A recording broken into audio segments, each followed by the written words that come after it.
Hello everyone, welcome to my spiritual sanctuary. Come on in and have a seat, relax. We're going to have Feng Shui Friday today, and I hope everybody's doing well. Welcome in, and welcome all the newcomers. Thank you so much for stopping by.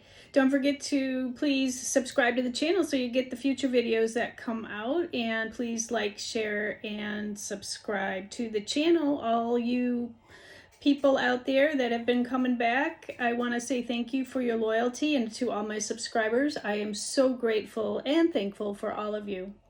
So let's get started. Let's jump right in. I have some green beans and chicken marsala for dinner that's cooking, so I'm not going to keep everybody too long because my dinner is going to be ready soon. So I want to wish all the mothers a happy Mother's Day this weekend on Sunday. I am a mother. I have 2 children, adult children, and 5 grandchildren. So I am overjoyed to be a mother and to celebrate with all of you. So I just wanted to shout out to all the moms out there and the dads that are moms, and everybody else, grandmas, aunts, cousins, nieces, nephews, anyone who is mothering. I want to shout out to you and wish you a wonderful weekend. For those in the United States, of course, this holiday isn't celebrated, I don't believe, elsewhere. It's one of those American things, so enjoy.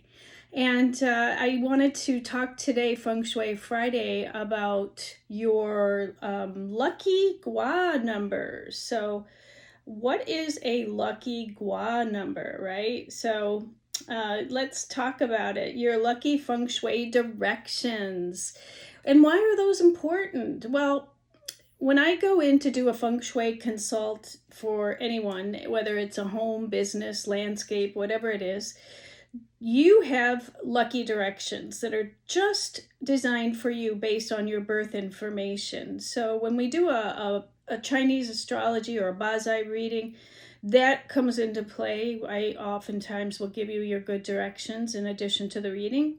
Also, when I do a Feng Shui consultation, it's imperative to include it in the consultation because it's so important to have your bed facing in the right direction, your good direction based on the cosmology of the universe. It's a great idea to be facing your good direction when you're doing anything important for a long period of time, like a home office or a desk. Or if you have a front door, it's important if you're picking out a home or a rental to make sure that you're buying something that is in your Feng Shui good direction. Now, a lot of times we can't pick our front door because maybe it isn't in alignment with our birth information, but maybe there's a secondary door in your home that is.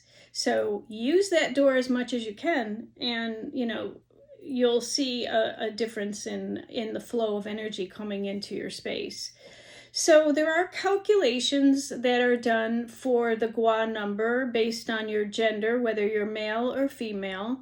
And I've included those in my monthly or my weekly newsletter that comes out every Friday. So you can calculate your birth information and come out with your gua number. And then there's a chart that I've included in my email newsletter that is your Feng Shui lucky directions at the top. And it is like a chart of your gua number, money and success sectors, your health sectors for better health, your love and marriage sectors, and also for your spiritual growth sectors based on whatever your gua number is. So if you are not subscribed to my newsletter, then it is below. Just click on the link and go in and put your information in. And every Friday you'll get an email newsletter. It's jam-filled with content and more detailed instruction. If you have been with me a while, I put a lot of information in there, and it includes a video of Feng Shui Friday as well.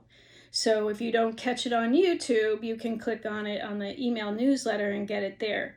I also include the monthly flying stars for that particular month, and I keep those on the newsletter all month long from the time I issue them at the beginning of the month, all month, because I do have subscribers, new subscribers that come onto my email newsletter, and they of course wouldn't get those if I just left them on there for 1 week and took them off. So I keep them on there all month long so that you can refer back to that for your adjustments in your home as well. It includes the monthly flying star changes, the yearly flying star changes, and now I'm beginning to include period 9. And if you haven't gotten my email newsletter last week, it's important that you subscribe, because I did have a chart in there for period 9 for buying or looking for a new home starting in 2024, and in period 9 that goes all the way to 2044. So you want to align with the next 20-year cycle, and the chart is in there in that newsletter. So please refer to that. And also I did include the lucky directions in there for the 20-year cycle and the not so lucky directions. Okay, so if you are thinking of moving, or you're thinking of building a home, or you're buying land or anything, land acquisition, you'll definitely want to tap into the energy of the next 20-year cycle and period 9. Okay, it's important. So this is just like another layer when I talk about the lucky Feng Shui directions. It's another layer to the flying stars that I talk about as they come out every month. The yearly ones don't change for the whole year. And period 9, of course, those are for 20 years. But we also have another set of numbers, and that's your home, okay? And your actual home has a birth date as well. And so there's actually 4 numbers that are associated with each sector. And we look at all of those in addition to the lucky directions, which is also referred to as the 8 mansions in Feng Shui, and the 8 different life aspiration areas. So I did put how to calculate it in there. It does go into the male and female differences. Also, in my newsletter, it talks about there's 2 different groups that you're associated with based on your birth information. You have an East Life group and a West Life group, and they are associated with different numbers. So the deal with that is that if you are an East Life group number and you have auspicious sectors, let's say 1, 3, 4, and 9, which is the East Life group, and you are sleeping in a room that's like a 7 or a 2, there's a propensity to have some issues there. So we want to put some cures in the area there. We also run into trouble when you have an East Life group person and they're married to a West Life group person. Okay, so opposite directions. Well, where do you put the bed, right? If you're sleeping in the same bed together, which most married couples do.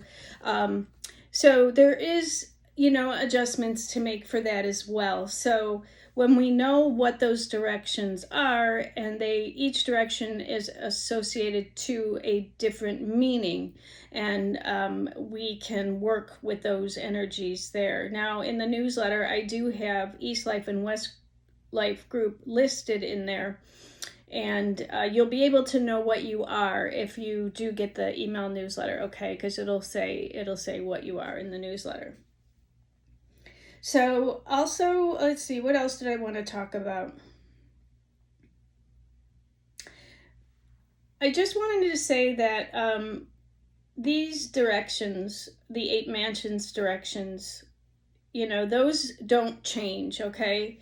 So once you know what they are in a space, you can really fine-tune that area and make it auspicious or offset the negative chi energies in the space.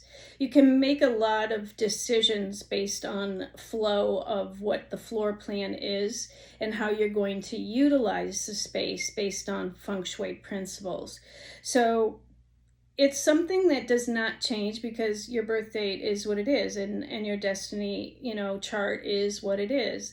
And whereas the monthly flying stars, the yearly flying stars, and the period stars do change. And so it's pretty constant, and you can work with it in permanency, long-term feng shui. And there's short-term feng shui and long-term feng shui. The short-term feng shui would be the flying stars that come and go, and then the long-term feng shui would be the birth date of the house and the 8 mansions, the lucky directions, okay? So it does have a lot of weight, in feng shui, and very important when we're considering a floor plan. Okay, so that's real quick and brief. I'm not going to go into the chart or anything. If you're interested in knowing more, please just sign up for the newsletter. I am going to do an I Ching reading for you guys this week. I know I did not do it last week. I was at the beach for the full moon in Scorpio and the lunar eclipse. And I was, that energy was very intense for a lot of people. And, I practice what I preach, and I just felt like I was just going to enjoy the ceremony that we had. It was a Reiki and crystal healing circle that is every month. I'm just going to enjoy it. I'm not going to push myself because I was feeling the energy very intensely as an empath and, a clairvoyant. I usually pick up on that energy very, very intensely. And so sorry that I didn't come through with the I Ching reading for wisdom last week, but I will do it this week for you guys. So let's go ahead and pick a card. So we're going to pick an I Ching card, and then I will be doing the translation this weekend for you, just like I normally do. I do it in a separate video, okay? Because I'm not going to take a lot of time to do that. Also, I want to connect with you guys on Mother's Day and wish everybody a happy Mother's Day with an I Ching full reading, okay? All right, so this one just popped out. As you can see, it popped right out of the deck.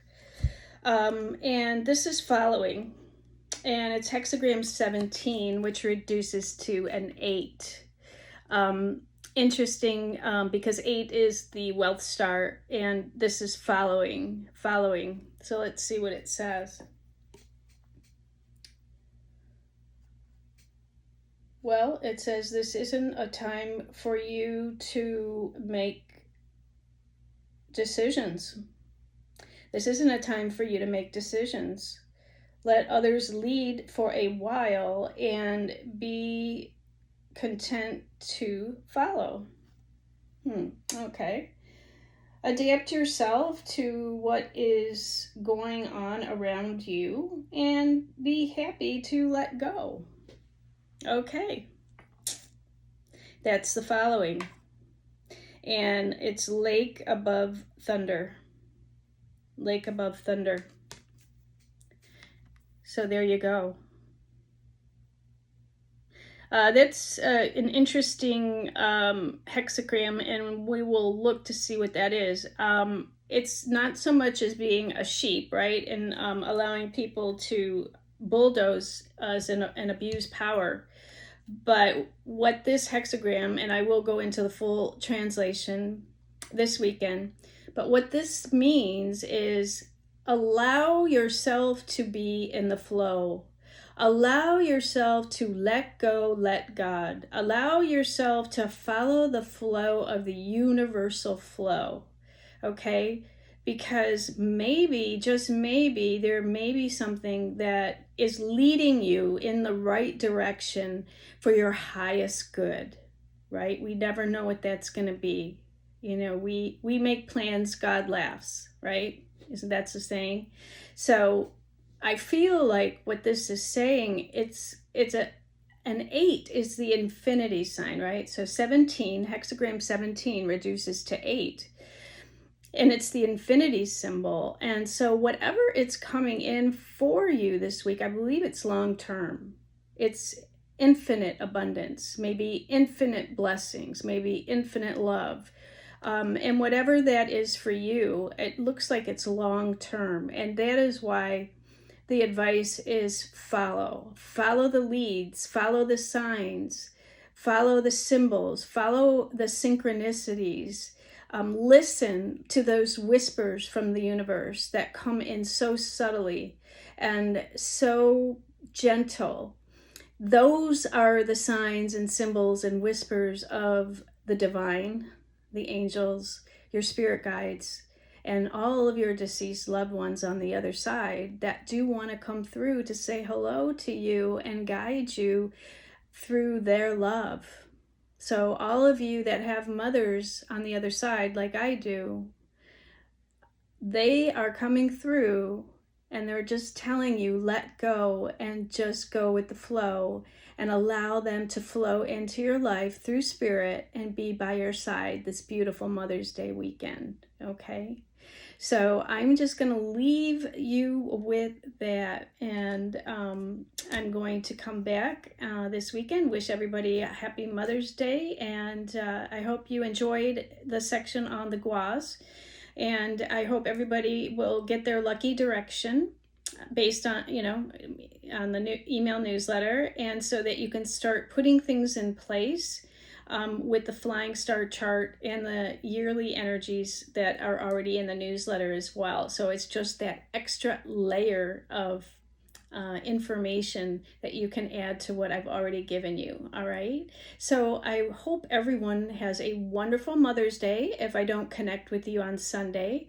And if I do, I'll look forward to seeing you then. I want to thank you so much for joining me today, and I wish everyone a beautiful weekend ahead and lots of love and light and blessings ahead. Namaste.